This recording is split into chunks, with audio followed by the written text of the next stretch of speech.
Today I'm going to talk about a subject very dear to my heart, which is the subject of mathematics education. So most of my talks have been about mathematics in technology, but today we're going to look at mathematics education, and in part we'll look at the way that technology plays a role in that. The title of my talk is How Will We Teach Maths in the Future? And this has a double meaning. It means how, as in how will we teach maths in the future, and also how, as in how on earth will we teach maths in the future. And I hope the double meaning will become clear as we go through the talk. And I better warn you, I will be throwing some questions at you to think about during the lecture to keep your brains active, as it were. So I'll start with a little bit of a history lesson concerning me and show you a picture. And this is a picture of one of my primary schools. I went to two primary schools, one in London, which was excellent, and then we moved, and I won't say to where because I want to keep this anonymous, to a school which was less than excellent. And this school had a very progressive headmistress, and the progressive headmistress decided that mathematics was not a creative subject, and therefore she would not teach it at her school. So basically she banned teaching maths. I don't know how it was possible. It was the 60s. And so, of course, I love maths and I really wanted to do maths, and I had to rebel against my headmistress in order to do maths. So that was the 60s. Things have moved on since then, fortunately, and moved on a long way. And in 2011, I was honoured to be part of a committee which was chaired by no less a lady than Carol Vorderman. And we produced a thing called the Vorderman Report, and that was called World-Class Education for All Our Young People. And that was a report for government, and that made lots of recommendations. And that really got me to think very much about the issues of mathematics education, and that was in 2011. And what I want to do is tell you a little bit about what that report concluded and tell you how things have gone on a long way since that and some of the great educational initiatives that are going on now, and then how we're looking forward into the future about how maths will be taught, and also how we will teach it in the sense of how on earth we will teach it. So this was essentially what the start and conclusion of the Vorderman report said. It said that mathematics is an incredibly important subject because it is the language of the sciences and many, many other things, and it's how we communicate when you do technology, and it's also a very, very important part of our lives.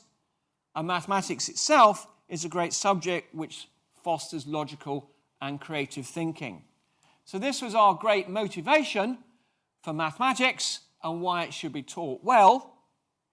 But at the same time, there was this warning that this great language, and that language of numbers, is one which many people cannot speak, and that is a great disadvantage not only to them, but to the country and our future as a whole. And that's why we felt it was so important that maths education was done well, and done not just now, but of course well into the future. So that was the basic conclusion of the Vorderman report, and I want us to take you through some of our thinking behind this, and then, as I said, move on to see where we're going and where things are now heading. So there are many reasons why it's good to have a good maths education, and one which greatly appeals to most children at school, I believe, is that it's very useful. Okay, it's very straightforward to convince something is a child that something is good if you can tell them they'll get a job at the end. It's not the only reason, but it's not a bad reason. So the CBI wrote a report about the value of numeracy, and indeed of mathematics in general, and came to the conclusion that 70% of all jobs require some level of numeracy. 70%. That's a very large number when you think that a large proportion of the country isn't particularly numerate. More recently, the Deloitte company was asked by the government. The government funds a lot of research in mathematics and related subjects, and they wanted to know if their research money was being used wisely. So they asked the Deloitte company to do a survey into the value of mathematics research. And that's the sort of stuff I do at university, so the actual probing the frontiers of knowledge in maths. And they came to the conclusion that it contributes 208 billion to the UK economy. 208 billion per year to the UK economy, and 10% of all jobs. So 10% of jobs rely on the outputs of mathematics research. And one thing about this is that mathematics research is actually very cheap. To do mathematics, basically, you just need to pay people. You don't need huge labs. You don't need a great deal of equipment. So this is a massively good return on investment. And then on the BBC website, so it must be true, they did an article. They tend to do this every year, looking at what degrees are worth a good value for money. And they came to the conclusion a degree in maths in 2018 will give a higher boost to your earnings than almost any other subject. So medicine and law edge ahead, as possibly does economics, but mathematics is very high. And in fact, they said the single group of students that had the best earning potential in the country were female students doing maths at Oxford. What do we conclude from that? It's good to do maths at Oxford if you're female. So there we are. Maths is a useful subject. But I don't think that's the only reason to teach it. It's a good reason to teach it, but it's not the only reason. I would claim that utility isn't everything. My favourite book in the entire world is Winnie the Pooh. Okay? I don't know how many of you would agree with me. It's a wonderful book. But I do not read Winnie the Pooh just so that I can learn how to escape from a rabbit hole. Okay? So there's Winnie the Pooh stuck in a rabbit hole. I think far too often mathematics or many subjects are, people say, well, you should only teach things which are useful. No, there's many other reasons to teach it. You certainly wouldn't not teach areas of literature because they're not useful. I love Winnie the Pooh, whether it's useful or not. So if we look at a subject like a mathematical statement like 2 + 2 = 4, that's a fantastically useful subject thing. It's a very useful to do that calculation. We can do many things with it. But sometimes people in the press or wherever say, well, maths is a terribly uncreative subject because 2 + 2 = 4, you just do it, it's very mechanical. And that misses the whole point that this statement on its own may not be important, but the concept of addition, the concept of abstractness, is an incredibly creative statement in its own right. And mathematical statements are very, very creative, and it's the ideas behind mathematics and the way it all fits together which are a very, very important reason for teaching it. And if you don't know this formula, in my opinion, that's the greatest formula in the whole of mathematics. So a second reason for teaching mathematics is the ideas behind it, and the way that it helps us to understand the world. And Celia Hoyles, in her address as IMA president, that's the Institute for Mathematics Applications, summed it up beautifully, saying maths is best thought of as a collection of strongly connected ideas and logical thinking and of understanding the world. So if we want to teach young people how to think logically, how to think creatively, how to understand the world, maths is a very, very good way to do it. And it's the ideas behind maths and the modes of thinking behind maths which have led to so many great things. Things which I've covered in the lectures that I've given and I will give in this series, but things like Google, the internet, mobile phones, and much, much more besides. These come from the ideas that form the body of mathematics. As a way of just confirming that, I'm very pleased to say that at the present, mathematics is the most popular A-level. I couldn't find the most recent statistics, but this is 2015, 2016. These are the various A-level subjects, and there's mathematics at the top. Okay, just over 80,000 students were taking it then. Second is English, and third, interestingly enough, is psychology. Anyway, whatever you want to think about that. But mathematics is the leading A-level.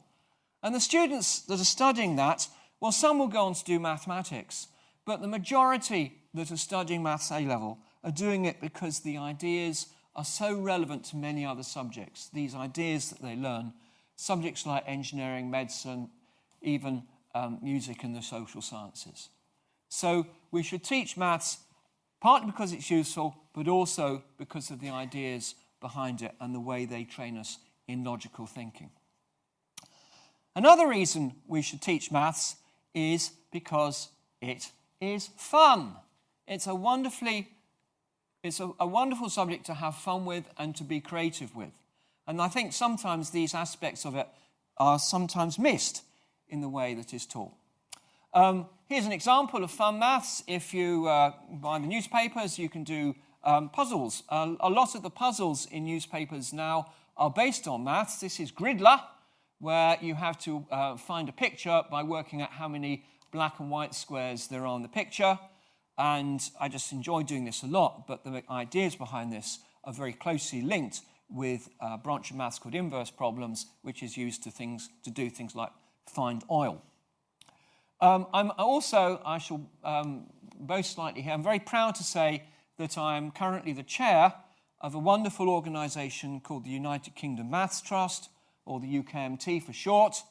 And the United Kingdom Maths Trust produces puzzles and challenges for schools, for young people to do.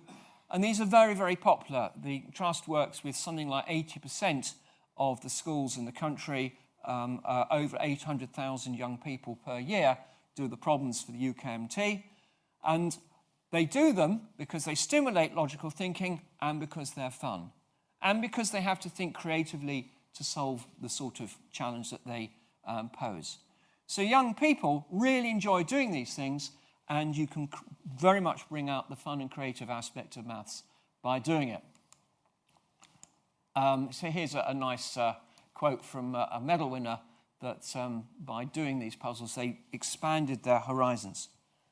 So just to keep your brains active for the remainder of this lecture, I will throw up a little puzzle for you. This is one of the puzzles that we put on the Intermediate Maths Challenge. It's evening, and Meg, who's 1 metre tall, casts a 3 metre long shadow. She stands on her brother's shoulders, which are 1.5 metres above the ground. How long is the shadow which she and her brother will cast? Okay, so that's something for you to think about. As I say, the best way to learn maths is to do maths. Do some maths in your head. I will give you the answer at the end of the lecture and pose you another problem for you to think about on the way home. So there are 3 good reasons to do maths. It's useful, it's a great training in logical thinking and the way ideas work, and it's fun and creative. However, one of the conclusions of the Vorderman report and of many other people that have looked into education, both in the UK and beyond, is that there are significant problems with the way that it's been taught, both in the past and also in the present. And I want to kind of look at a number of different ways in which I see that there are problems with the way it is taught. I should say that there is great maths teaching out there. There are great maths teachers, but that doesn't mean that it's uniformly great. There are definitely problems. So one problem is that I think there are false perceptions of what mathematics is and how it should be taught. False perceptions which are exemplified by saying maths is just a mechanical subject, 2 + 2 = 4. So here are some of the image problems that we have for maths, which are certainly how it's portrayed by the media and sadly by some teachers. So it's considered to be hard, it's considered to be irrelevant, it's considered to be uncreative, and it's supposed to be only for geniuses. Okay. I would also say, but I didn't want to put it in writing, that it's only done by geeks and people with no social skills. But that's unfair. Okay, so this kind of image problem has the problem that it puts people off and can lead to what is often called maths anxiety. So I want to kind of unpick some of these thoughts, that it's hard, irrelevant, uncreative, and only for geniuses, in a minute. But here's an example of exactly where this image came across. About 10 years or so ago, maybe a little bit longer, there was a speech at the National Union of Teachers by, I believe, a maths teacher who said that they should essentially ban the teaching of quadratic equations at schools. I suppose that's an advance from my primary school where the whole of maths were banned. Now it's just the quadratic equation. There are various reasons that they said it should be banned. The primary reason was that it was completely useless and no one ever need know what it was. And the second was that the quadratic equation, there you can see, is very frightening and was upsetting the students. So this, was put across. It got into the media. The media had a sort of feeding frenzy.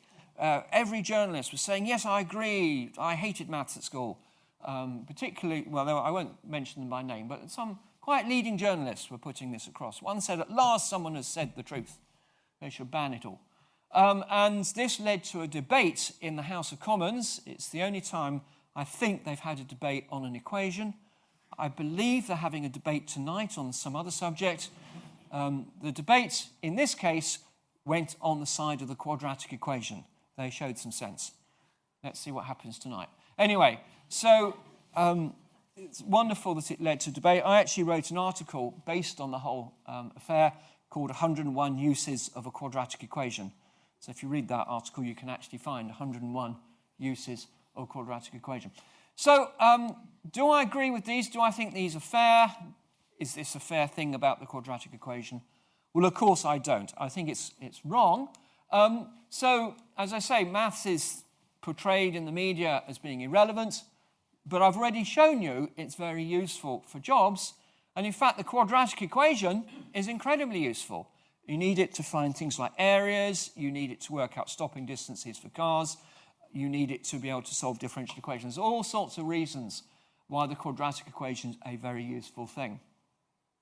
They claim that maths is uncreative. Well, again, I hope I've shown you already that maths is highly creative. But the quadratic equation, crazily, is a good example of how creative it can be, because the solution of the quadratic equation took people many hundreds of years, and people all around the world aimed at solving it. The Babylonians put some work in, the Greeks put some work in, and the final solution came from people from India. So it demonstrates itself the creativity that goes into solving a mathematical problem. Maths may be hard. It is hard. I puzzle a lot over mathematics. I have sleepless nights trying to solve mathematical problems. But many other things are hard as well. For example, sport is hard. To take a free kick is hard. To play well at football is hard. To play music well is hard. I tried very, very hard to play the piano and didn't succeed. Doesn't mean I don't like music, but these are hard things, and they don't have the same negative connotations about them that maths does. If we look at maths anxiety, I do agree that maths anxiety exists, but I don't think it's any different from any other anxiety. I think people are anxious about many things. I am personally very, very anxious about sport. I was terrible at sport at school. I'm not very good at other things, like I'm hopeless at speaking foreign languages, and I got quite anxious at school about that. But I don't think that that's a reason to say that these are negative things. People get anxious about what clothes they wear.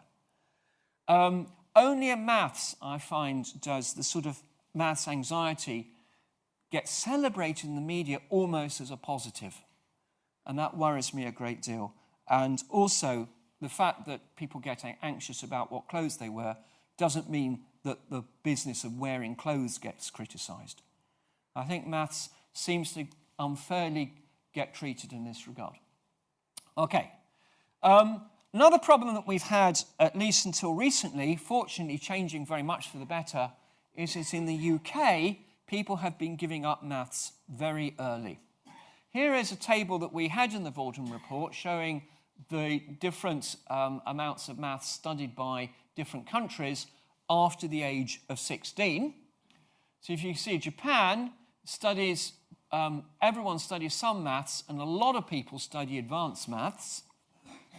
In France, most people study some maths, and a medium amount of people study advanced maths. But if you go down to England, few people study any maths past 16, and very, very few numbers study advanced maths.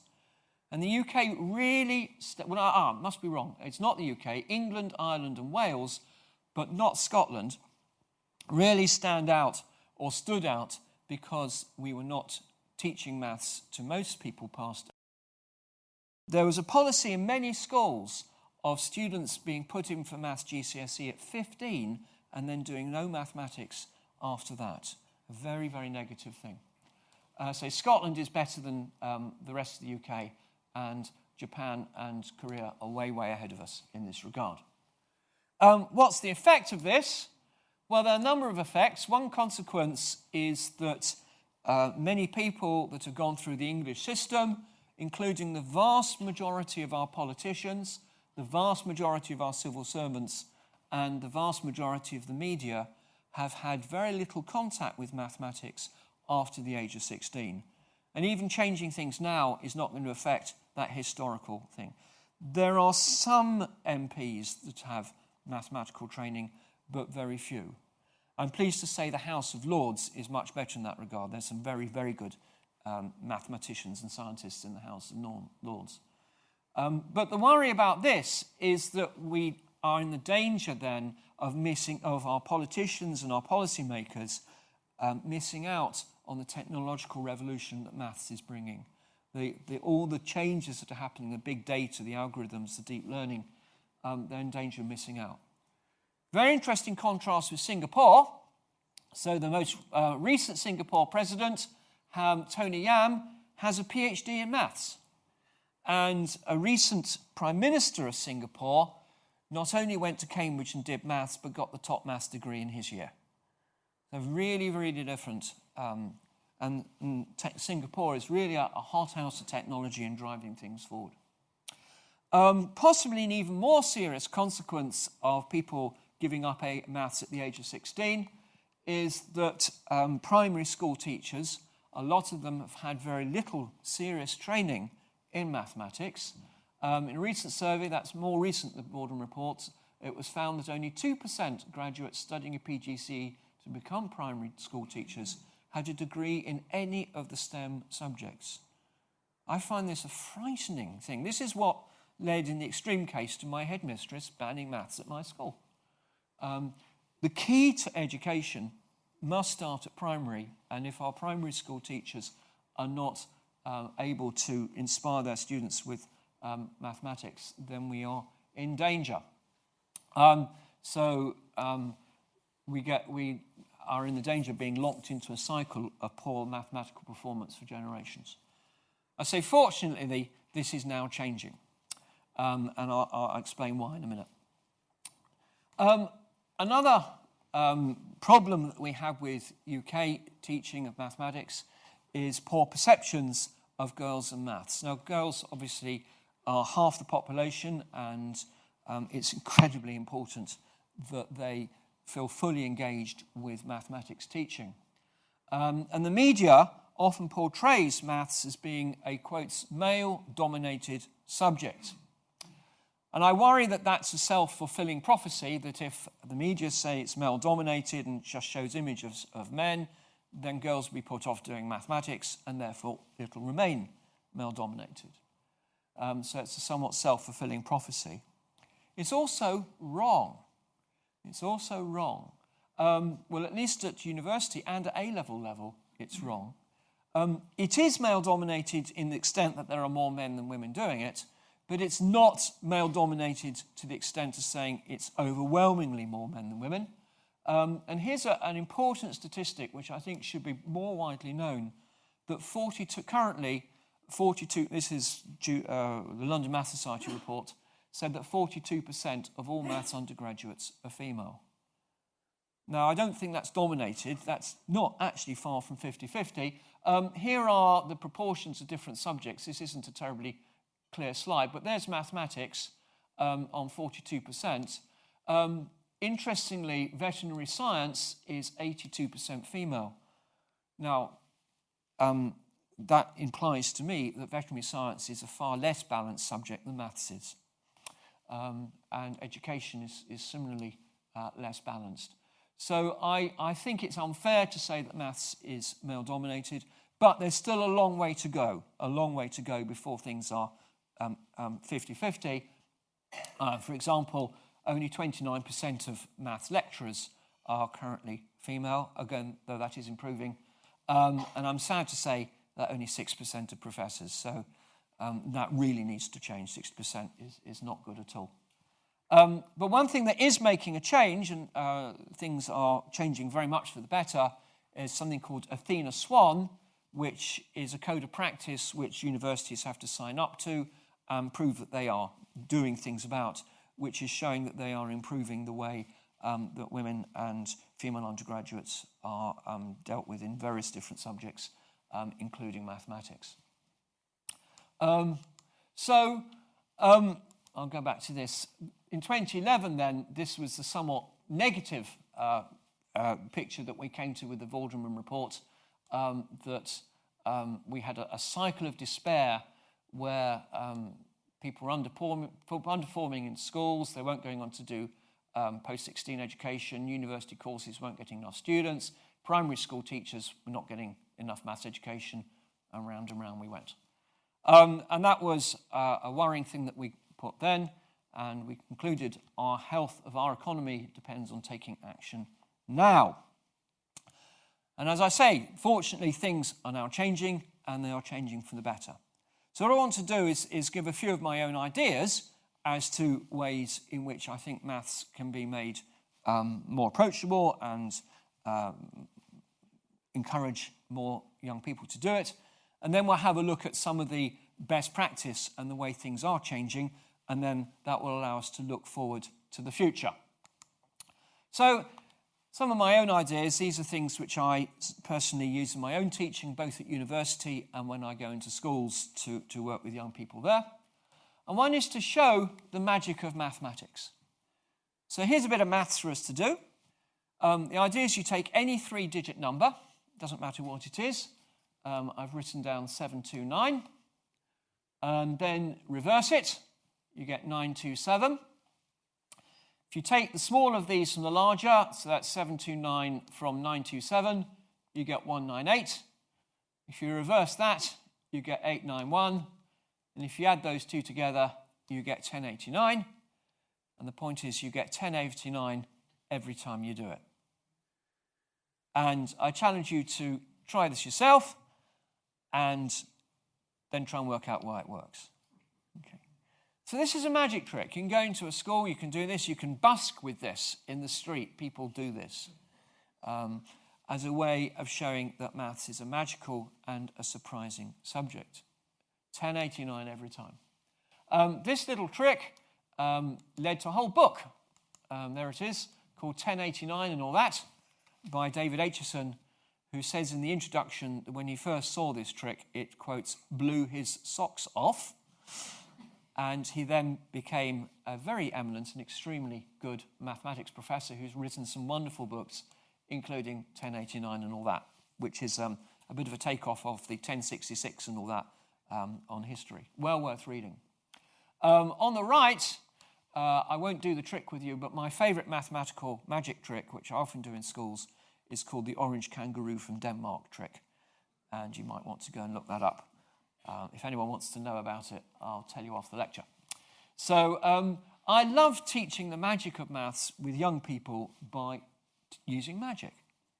Why do I use magic? Mathematics is perceived, as we've shown already, to be a rather dry subject, very logical subject, and therefore a subject without excitement or surprise.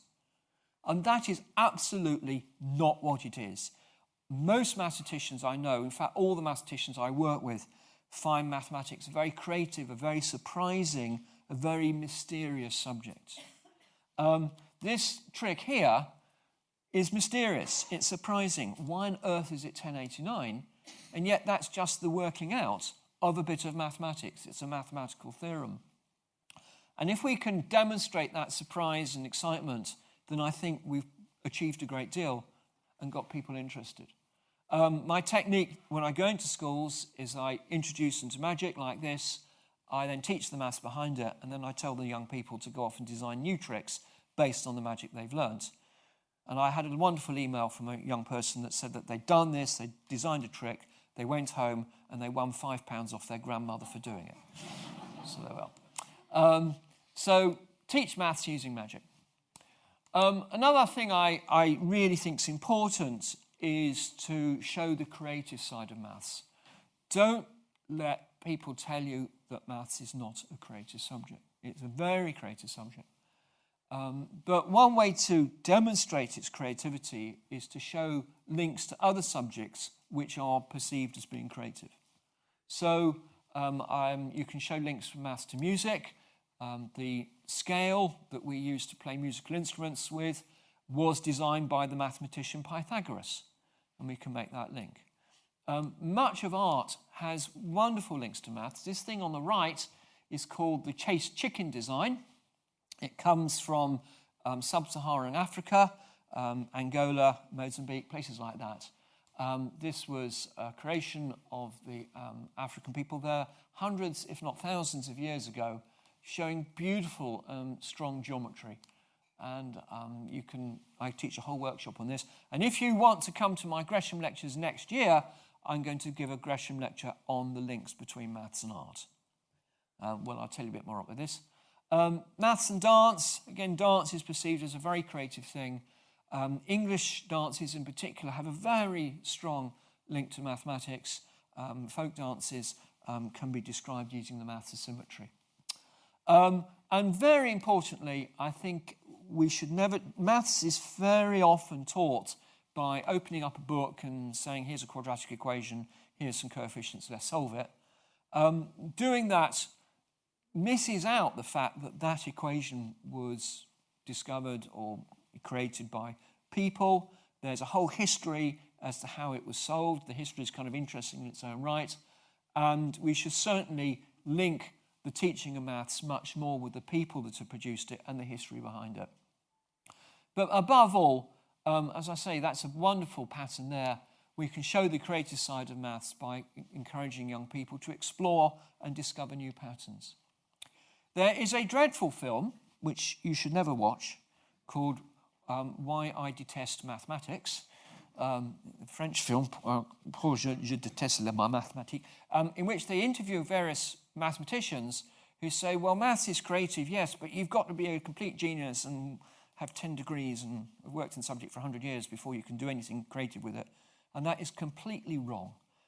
Anyone can be creative with mathematics by exploring patterns and seeing what they can discover with them. And I encourage you to do that. A third thing I love doing is playing with maths. Maths is the ultimately playful subject. If you want to do high-energy physics, you've got to go to CERN and have billions of pounds worth of equipment. If you want to do creative mathematics, you need a piece of paper and a pencil.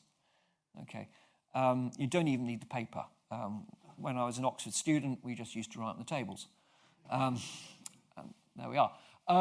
When I was a Cambridge student, which I should explain, after my terrible primary school upbringing, eventually I got to Cambridge, did my undergraduate degree there, and then did my PhD in Oxford. When I got to Cambridge, this thing had just come out, the Rubik's Cube, and all the undergraduates bought one, and we played with them. And we were learning in the first year the subject of group theory in mathematics, and this was by far the best way to learn group theory. And we became the envy of our friends because the maths that we were learning in our undergraduate degree allowed us to solve the cube, and therefore we could solve every other's cube, and suddenly we became cool. And that was kind of nice. Here's an example of a mathematical game where you have to fit pieces into a box in a certain way. It's what we call a sphere packing problem. And I take these to science festivals. If anyone is at a loose end this weekend, it's the Bath Science Festival, otherwise known as Bath Taps into Science. And you can come along for free. There's even free food, and we will give you things to play with. And this is the festival in action. This girl had just spent half an hour with us trying to solve that puzzle. Her mother said that we were doing a great childminding service. because she was fascinated, and everyone, look, they're all busy solving puzzles and having a great time. This is Benji the dog. That's my sadly late lamented dog, standing by a labyrinth, and I often take young people to labyrinths, let them loose in there, and say, try and find your way out, okay? And in order to find their way out, they have to do some mathematics, and if they get lost, we send in search parties and stuff like that. So maths is a very, very playful subject. To learn maths, you have to do maths. To do maths, you have to play, and we should bring that out more. And that should be 4, not 4.4. I strongly urge all teachers not to forget the career side of maths. Again, people very often get the wrong impression that mathematics is of limited use once you leave school, and the only careers for a mathematician are in accountancy and teaching. Now, accountancy is a great subject, great profession. Teaching is a great subject and great profession. But as I said at the beginning of this lecture, 70% of all jobs need some levels of maths, and many of these jobs are absolutely amazing. The biggest single employer of mathematicians in the world is Hollywood. And they employ many mathematicians to do all their special effects. 236 mathematicians were employed to make The Lord of the Rings. 236. That's a lot of mathematicians. And if you want to find out more, this is a website called the Maths Careers website, which is one of the websites maintained by the IMA. And if you go onto this, you'll get lots and lots of ideas as to maths careers at all sorts of levels, and lots of interviews with mathematicians doing that. Great resource. So there's our 4 things which I think can be done to make maths a bit more interesting and challenging and entertaining for those that do it. But I don't want to kind of give the idea that A, things are all doom and gloom, and B, the only solution is to do what I say. That would be a terribly wrong thing to do. I want to now talk a little bit about some of the great things that are going on in the UK at the moment, and then talk a bit about the role of technology in maths before looking into the future. So a lot of very good things have happened since the Vorderman report in 2011, and I'm really quite optimistic about the way things are going in the future for teaching maths education. One is, despite my concerns that mathematicians give up maths, politicians give up maths too early, there have been some very good changes at the top, showing that the government and various learning societies are taking maths education much more seriously. One of the problems with universities is that the emphasis is, a lot of it's been on research, which is great, but maths education's been a bit forgotten, and that is changing. One of the examples of this is a body called ACME. That's the Advisory Committee for Maths Education, which has been set up by the Royal Society to act as a kind of umbrella for good ideas and good practice in maths education. And ACME is making a big difference. There's the Joint Maths Council. Mathematicians are finally talking to each other, and that gives us a way of doing it. And Adrian Smith has published 2 very important and influential reports which are guiding the way mathematics is going in the future, the teaching of that. So changes at the top are encouraging. Secondly, I told you that in 2011 we concluded one of the big problems with maths education in the UK was that people were giving up maths too early. We weren't the only people that said that. A number of different bodies said the same thing, and that has led to a big change in government policy. So here's someone you might recognise. I deliberately chose a photograph of him in 2011 because I suspect he'll be rather busy tonight. So Michael Gove was the then Minister for Education in 2011. In fact, he wrote the foreword of the Vorderman report. And he said in July, we should set a new goal for the education system so that within a decade, the vast majority of pupils are studying maths right through to the age of 18. And I regard that as an incredibly important thing to say. Regardless of what you might think of Michael Gove, this is very, very positive. And immediately following that, ACME, the Royal Society body, was commissioned to produce a report about how this was going to be done. And the conclusion was that there should be 3 pathways for students studying maths after the age of 16. One pathway was the same as A-level, so students who really wanted to do maths at a high level, go on to university to do maths or engineering or physics, would continue to do A-level maths. The lower group was those who'd sort of struggled through GCSE, hadn't got a particularly good grade, but needed to be kept in touch with some level of maths so that they become numerate and could go on to all these jobs, and that was the 3rd level. But core maths was introduced for the middle range of students, which includes people like my daughter, for example, that are going on to have a career or do a university degree which will use some level of maths, but not the highest level of A-level. So my daughter was basically forced to drop maths at 16 because she wanted to go on to university to do social sciences, and the A-level choices that she essentially had to do meant that she couldn't do maths, which I thought was ridiculous. And then she goes to university and finds she has to learn statistics. She said, "I'm learning statistics, Dad." She's still doing social science. Core maths is a sort of middle level qualification going alongside A-level maths, which is aimed at students who are going to be using their maths in degree courses on their careers, but are not taking A-level. So here's some examples: social scientists, medical students, plumbers use a lot of maths, fashion, tourism, leisure, all these sort of areas, psychologists and so on, are now able to take this new A-level. Fantastic. And the emphasis of the A-level is much more based on problem solving and also on modelling and handling data and using all the digital technologies. So I'm very, very excited by this. And I'm proud to say that my university, University of Bath, now recognises this as a valid A-level for entry to these sort of subjects. Okay, so that's 2 good things. Here's a 3rd good thing. I think there's a lot of really good initiatives out there, educational initiatives. A lot of these are making full use of all the technology that we have available to us, particularly on the internet, showing a creative way to teaching maths, developing digital web-based resources, and new learning methods. It's terribly hard to list all of these because there's a lot of great initiatives out there. So I've just picked 3 here at random. So the Advanced Maths Support Programme. The A-level maths, when I did maths at school, when I did A-level maths at school, I did maths, further maths and physics.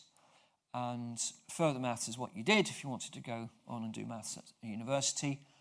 And then further maths got kind of sidelined a bit because it was expensive to teach and state schools found it hard to teach. And then a body called the Further Maths Support Network, which then became the Further Maths Support Programme and then became the Advanced Maths Support Programme, founded a sort of network of support to allow students, particularly in the state sector, to do further maths.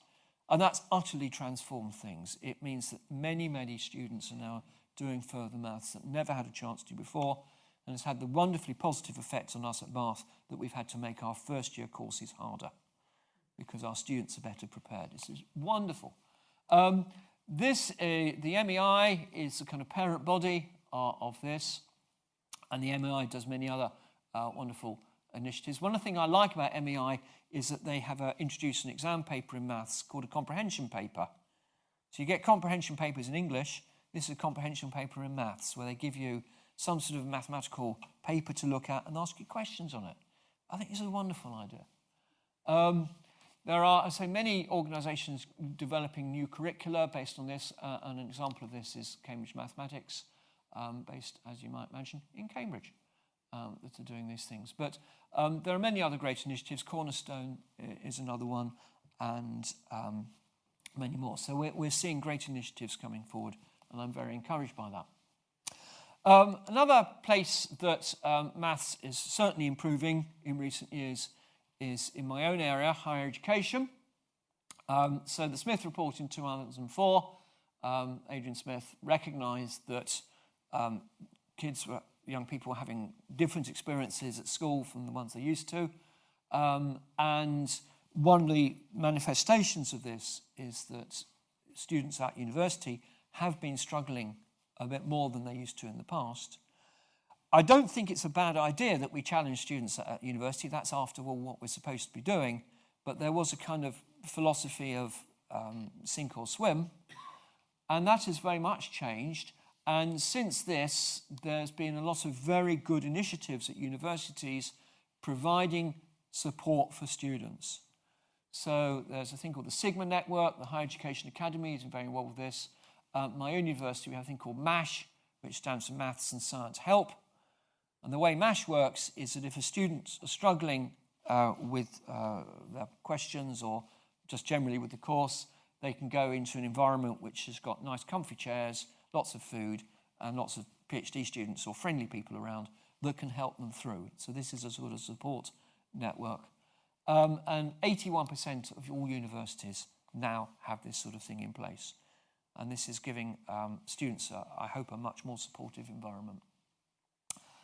Another thing I'm very excited about is the recent explosion in outreach activities in mathematics. Something very close to my heart. One of the reasons I wanted to be Gresham Professor of Geometry is because I believe passionately in outreach. And to a certain extent, this explosion started in 1978 at the Royal Institution. It took the Royal Institution 150 years, but in 1978 they had their first Christmas lectures on mathematics.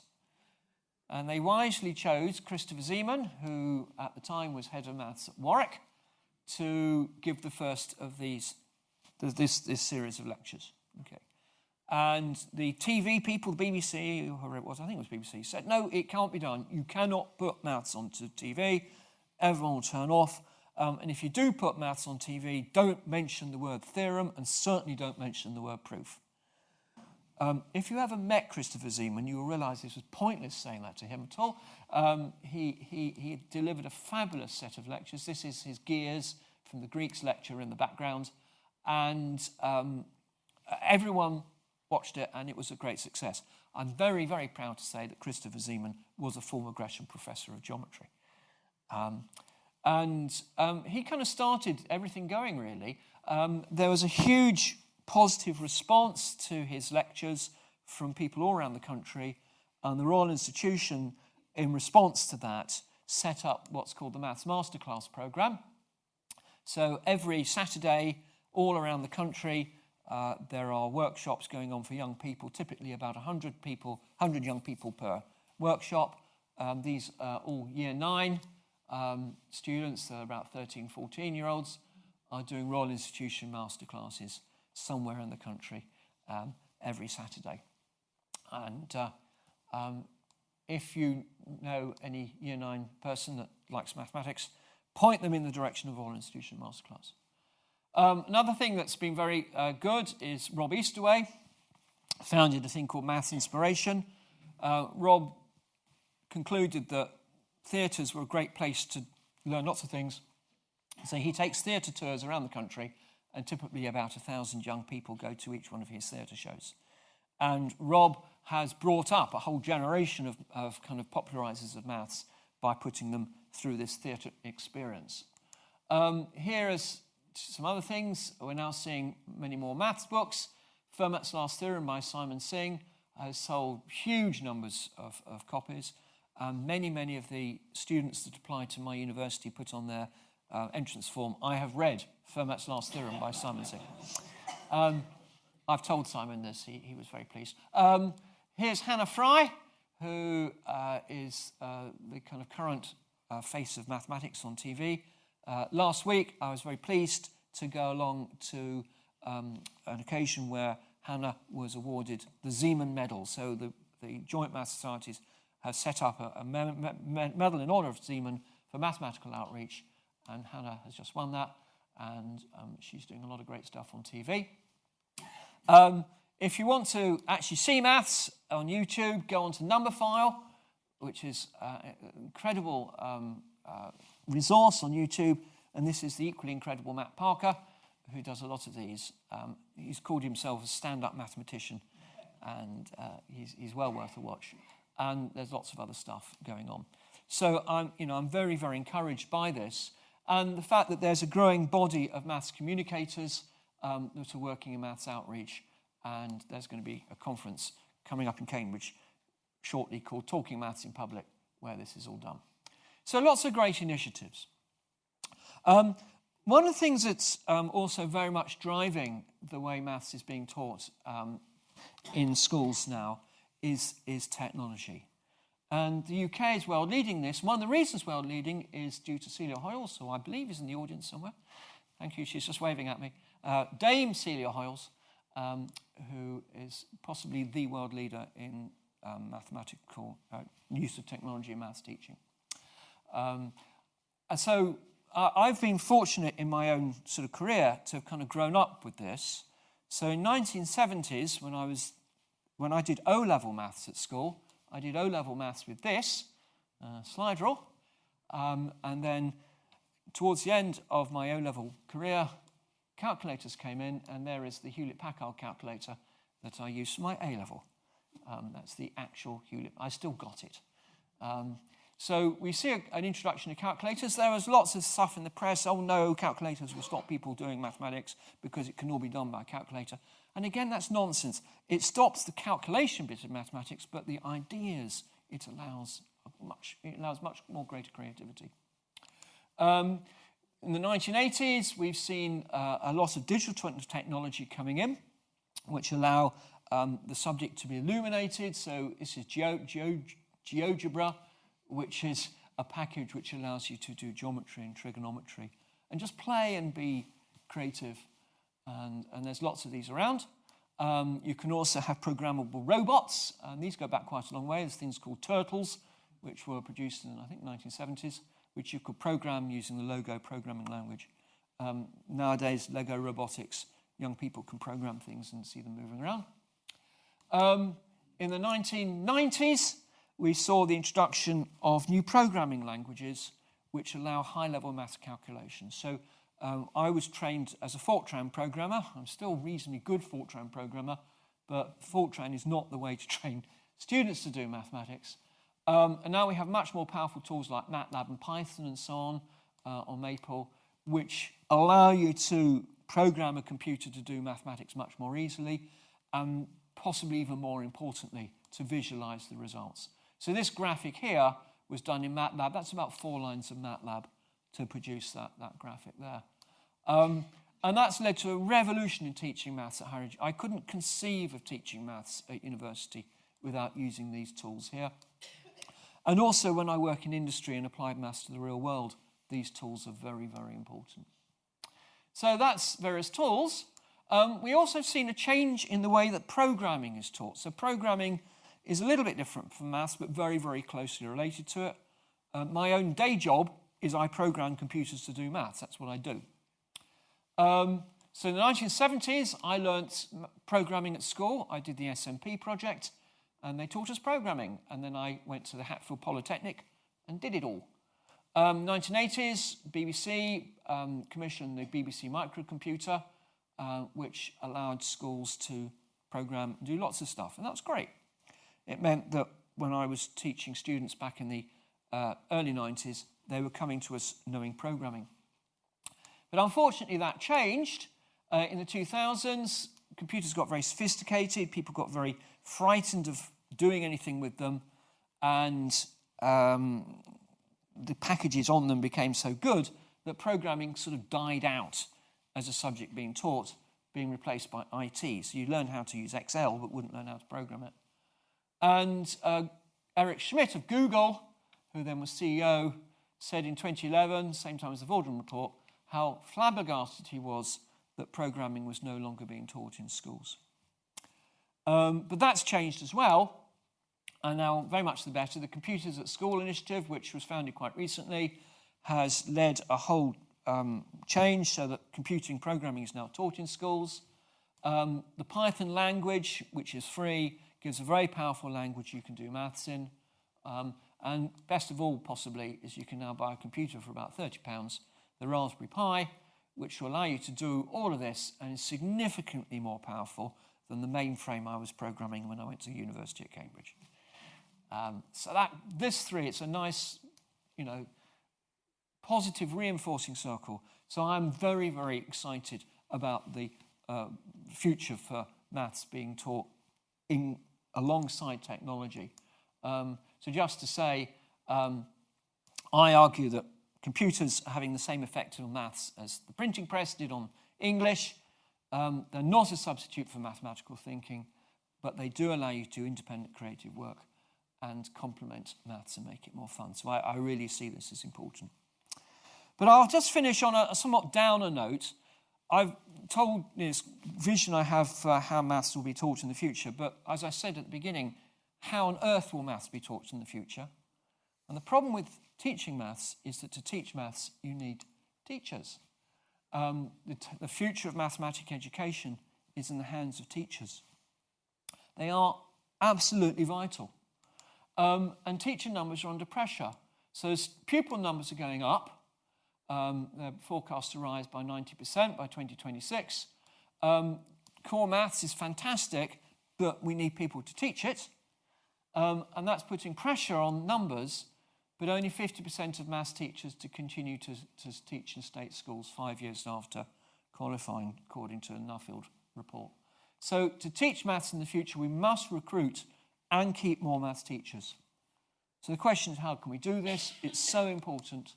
So there are various things that are possible. We can improve the way we do initial teacher training. So the National Centre for Excellence in Teaching Maths is leading a role in this, as are others. And we can improve CPD for teachers. We need to improve the way we recruit teachers, and there are various schemes out for doing this. So Teach First is a favourite of mine. A lot of my students go into Teach First. Teach First basically takes undergraduates and puts them straight into teaching as a sort of shock or sink or swim thing, and they love it. And the IMA, the Institute for Maths Applications, will provide bursaries for those who want to go into teaching. So this is something. And something else that I'm very involved with myself is trying to encourage more maths undergraduates to go into teaching. So Simon Singh, remember him, founded a thing called Undergraduate Ambassador Scheme, where young people, students at university, can go into schools and get credit for doing that. I run a slightly similar scheme at Bath, where my students help run science festivals and do masterclasses, and again get credit for it. But the whole point of this is to where our teachers are going to come from, largely from undergraduates at university. Let's encourage them to think of teaching as a great degree, a great career to go into, and try to persuade them that they don't have to go into just earning lots of money. So that brings me up to date. I think the future of maths teaching is probably rosy. I started on a sort of downbeat note. I hope I finished on a more positive one. I see a future where increasing use of technology in creative teaching will open windows in mathematical opportunity to a new generation who really will appreciate the relevance of maths in their lives. But this is only if we can get enough teachers. So the real future for maths education is in recruiting enough teachers. And just to finish, anyone come up with a solution to the problem? What was the answer? 2.5 times. 2.5 times, absolutely right. The answer is 3 times 2.5, which is 7.5 metres. So that's how big the shadow was cast. And just to keep you out of mischief as you go home, can you work out the maximum number of Friday the 13th there can be in any regular calendar year? And on that thought, thank you very much.